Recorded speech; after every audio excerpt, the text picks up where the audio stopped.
Kumusta mga kaboxing? This is Boy Kalawang TV. So may nakita po tayong post kahapon mga idol sa FB page ni Basketball United. At nakalagay nga po sa kanyang post mga idol na breaking news, Errol Spence Jr. has officially retired from boxing. The former unified WBC, WBA and IBF welterweight champion and his career with big wins over Kerr Brook, Sean Porter, Danny Garcia and Mikey Garcia. Spence 28-1, 22 knockout took his only loss against Terence Crawford last year, wishing him a happy retirement. So ayon nga po dito mga idol sa post ni Basketball United sa kanyang page, official na daw na nagretiro si Errol Spence Jr. sa mundo ng boxing.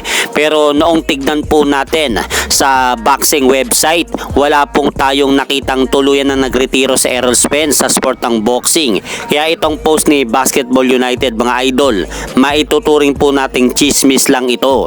Dahil kung matatandaan po natin, huling napalaban sa Errol Spence Jr.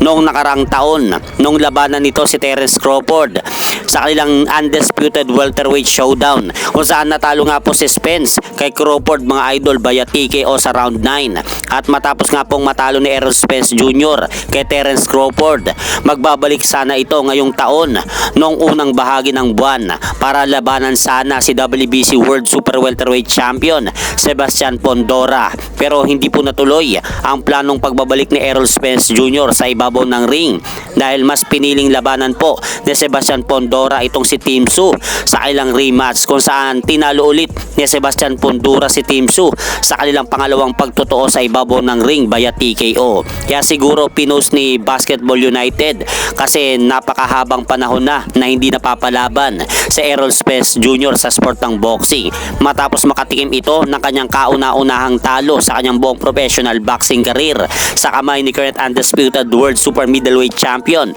Terence Bud Crawford. At sa kabilang banda naman po mga idol, official na pong inanunsyo ng World Boxing Council na napagdesisyonan na nila na lalabanan ni King Ryan Garcia sa isang world title fight itong si WBC World Welterweight Champion Mario Barrios matapos masuspende ito ng isang taon dahil sa paggamit ito ng bawal na bitamina sa katawan matapos talunin ito si Devin Haney nung nakaraang taon pa.